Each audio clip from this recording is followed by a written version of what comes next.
All right, this is One Last Midnight. Welcome back to another episode of Astroneer, and today we're talking about lighting. And not just the new lighting, we're talking about all lighting in Astroneer. I wanted to give you guys an overview for those of you that are new users, and for those of you that have played for a long time, maybe you'll learn something new. Anyways, I hope you guys enjoy the video. When you first start off Astroneer, you have very limited light. You have your hab lights, which actually give a pretty good amount of light. As you can see, your hab's pretty well lit up, even from a distance. And you have your helmet light, which you can't turn off. That's the helmet light is always on, and it actually follows your cursor. So as you move your cursor around, your head moves and your helmet light moves. Luckily, the day and night cycles are relatively short. So if you're on the surface, most of your time, at least half of it anyways, is going to be in the sun. And that helmet light that you have is going to be sufficient enough for you to be able to run around, because it is not completely dark in Astroneer. There is still some ambient light on the surface. The next form of lighting that's going to be available to you are the tethers. Now, tethers are used for oxygen, but they do give off a little bit of light when you place them down. So you'll notice that once it hooks up to any kind of system, it's on this light around this top here will actually glow and provide a little bit ambient light. Which is perfect because it'll light up the cave system that you're in, at least a little bit, so that not only can you find your way, but you can see a little bit better. Light in the cave without the tether system is very, very dark. You have only your helmet light, which is a point light, and it is very bright, and it does go very far, but when you're in a cave, the rest of your light is pretty much off. If you notice here, like I said, even though the tethers don't give off an enormous amount of light, they're extremely helpful in the cave system. You can clearly see where the tethers are in case you're lost, and it does, help illuminate a little bit your surrounding area. Unlike the helmet light, the tether light is very small. It only gives off a very little amount of illumination. Now, your third form of light is a work light, and luckily, from the very beginning of when you start the game, it's already unlocked for you. But unfortunately, you need to find malachite, and that's usually in the mountains on Silva, and you also need to be able to process it. So you're going to have to, at the very least, unlock some sort of platform that can hold your base building piece, and then you're also going to need to unlock the smelter. So it's not something that you're going to get immediately right off the bat, unless, of course, you happen to find it on some sort of piece of wreckage. So make sure that when you find the malachite, you definitely grab at least one piece of it early on in the game. So once you have that smelting furnace unlocked, you can then turn around and get the work light. Now, once you have your first piece of copper, though, immediately make that work light, and you're going to see a world of lighting difference.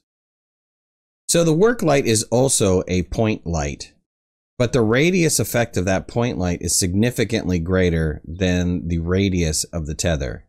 And it's much brighter. So it really lights up your area.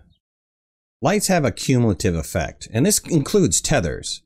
So as I put one tether down, you can see I have my point light, and it's, kind of lighting up this area. I was at least able to see this curve, but as I add more lights, you'll see that the brightness of the lights gets greater. So you could actually use a bunch of tethers sitting on top of each other to produce a wider point light, giving you greater light and a greater radius. This is a great tool to use, especially if you're in the cave system and you've got a branching path and you want to denote one path is more important than the other. You could always drop down several tethers to brighten up one path light, so that way you can see that, hey, this way is more important. This cumulative effect also works with work lights. And if you turn your light on, you can see that your light is pretty bright. It's a standard work light. But as you add more work lights, you'll notice that the area gets significantly brighter. And work lights also don't just have to be on your backpack. They can also be on your terrain tool.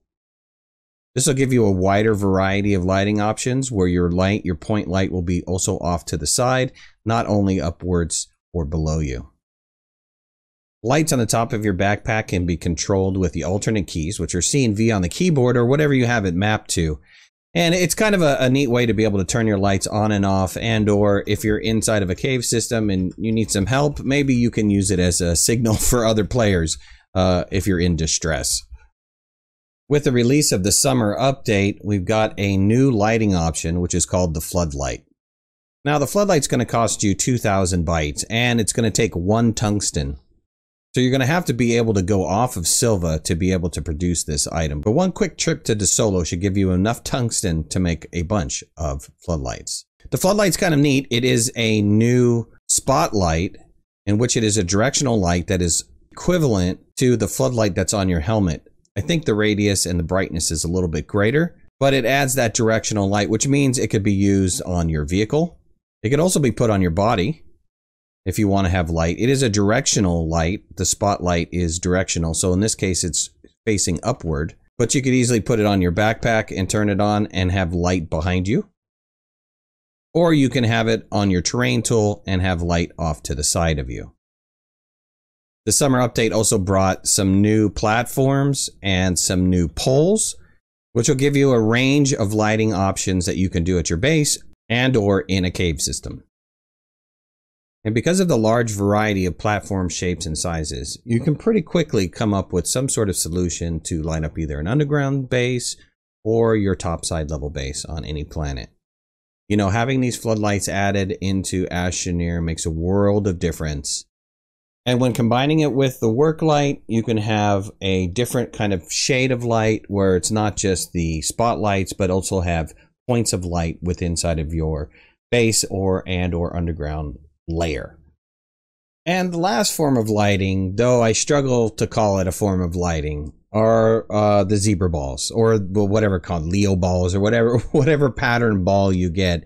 There are these little artifacts that were left over from pre-alpha, and they've been left in the game, and you can find them, and they do give off some ambient light. So it is possible to have a bunch of these around your base or in a cave, and it will give off enough light for you to be able to see by. But it's primarily not a source of light in the sense of all the other light items which you can generate and make from some sort of resource. These are solely found items, and they're getting harder to find, so good luck in finding a bunch of them. Alright, so that was my video on lighting. I hope you were illuminated. If you liked the video, hit that like button. If you're not a subscriber, please subscribe. We have a great community of people here, and if you want to follow me on any of my social media, you can find the links in the description below. Alright, we'll talk to you guys soon. Thanks a lot. Bye-bye.